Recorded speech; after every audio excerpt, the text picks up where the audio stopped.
안녕하세요, 라헬입니다. 오늘은 내 사주는 좋은 사주일까 아니면 나쁜 사주일까 라는 주제로 이야기해 보려고 합니다. 좀 지루할 수도 있지만 방송 초입에 한 번쯤은 말하고 싶은 내용이라 해보려고 하는데 자막을 달지 어떨지 몰라서 화면은 꼭 안 보셔도 되고 누워서 편안하게 들으시면 될 것 같아요.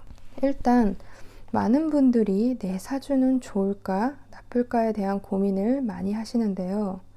결론부터 말하자면 좋은 사주와 나쁜 사주는 없다. 저는 이렇게 말씀드리고 싶어요. 사주라는 것은 내가 태어난 그 순간의 자연이치를 담은 글자인데 바로 그 명리학이라는 학문에서 나온 말이 사주라는 용어예요. 명리학의 이론적인 내용보다 일단은 사주를 보는 사람의 마음에서 출발해서 물론 사주라는 것은 좋다 나쁘다로도 구분할 수 있겠지만 대개는 사주는 운동성과 방향성의 문제입니다. 객관적으로 좋다 나쁘다의 의미보다 바로 방향성의 문제이죠. 이게 어떤 뜻이냐 하면 객관적으로 사주가 좋은 상위 15%와 사주가 나쁜 하위 15%는 저에게 사주를 보러 올 일이 없어요. 다시 말해서 상위 15%는 사주가 좋기 때문에 누구한테든 사주를 보러 갈 일이 없고요. 또 하위 15%는 사주를 보러 올 수 없을 만큼 상황이 좋지 못한 거죠. 그러니 실제 제게 사주 상담을 하러 오시는 분들은 위의 두 경우를 제외한 70%에 속한 사람들입니다. 또 지금 이 방송을 듣고 계신 분들도 사실 개인적으로 힘든 상황이시니까 사주 방송을 검색해서 찾아 들으실 텐데 방송을 듣는 상황이 된다는 것 자체가 아주 안 좋은 사주는 아니라는 거죠. 물론 여기서도 그릇이 차이가 나고 분이라고도 하는 것이 차이가 나겠지만 대개는 앞서 말했던 방향성, 추구성, 운동성, 계절입니다. 내가 타고난 것 외에 사주가 말하는 방향성이 있어요. 이 사주가 가고자 하는 길이죠. 그 길에서 운동성이, 즉 계절이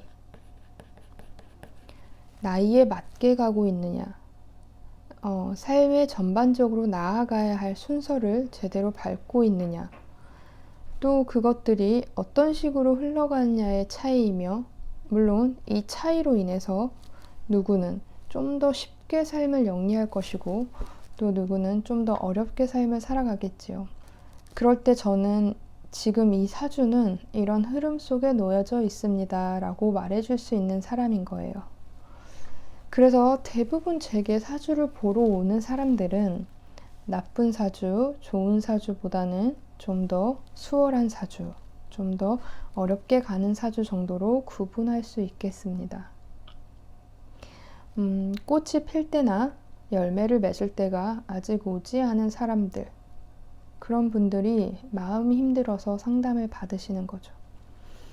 그래서 제가 마음연구소라는 이름을 지었던 것도 실제 사주라는 것은 내가 누구인가를 알고 현재 내 사주의 운동성, 즉 계절은 어느 지점인가를 알기 위함이라고 생각해요.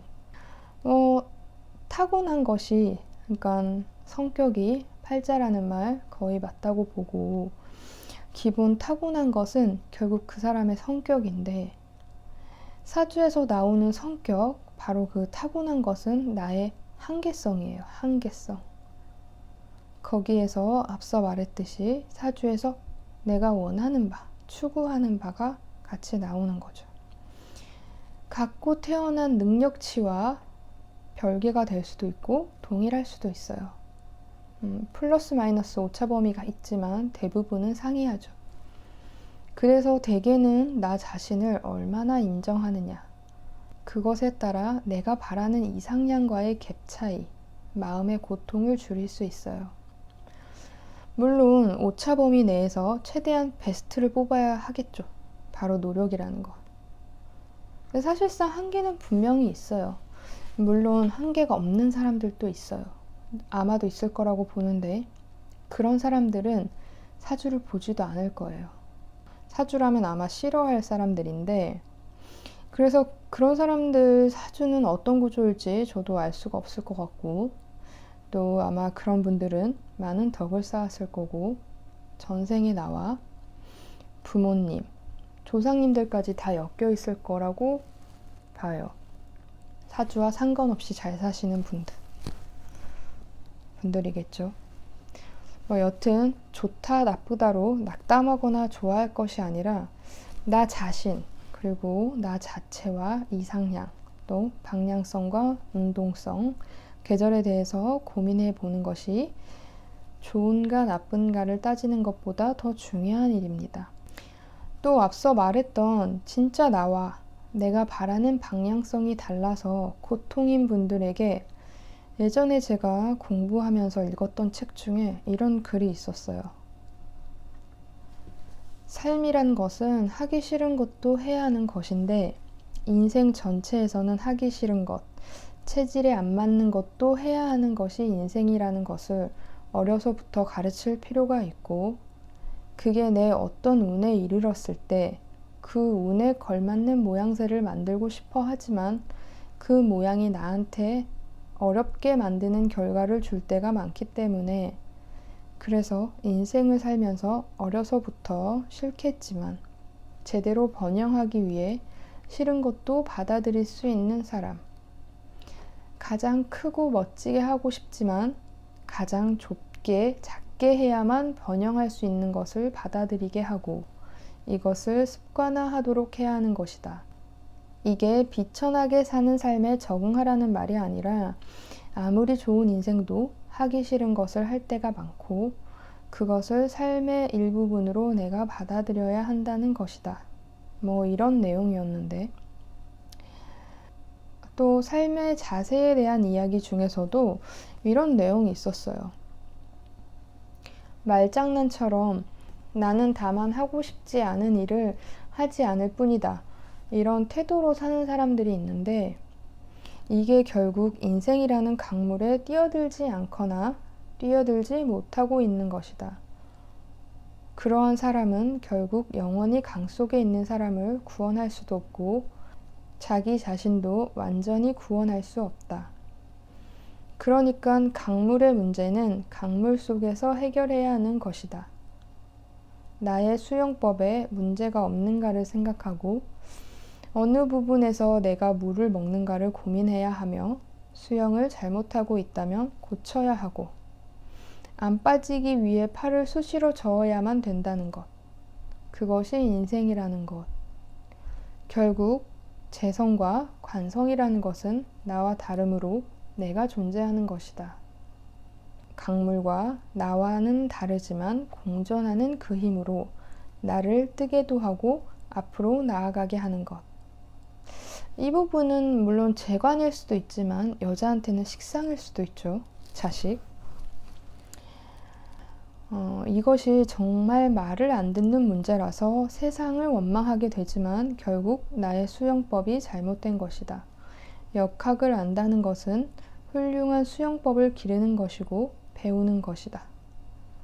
그런데 나는 이 강물을 떠나겠다며 삶을 방관하는 사람들이 있는데 우리 삶은 반드시 강에서 해결해야 한다.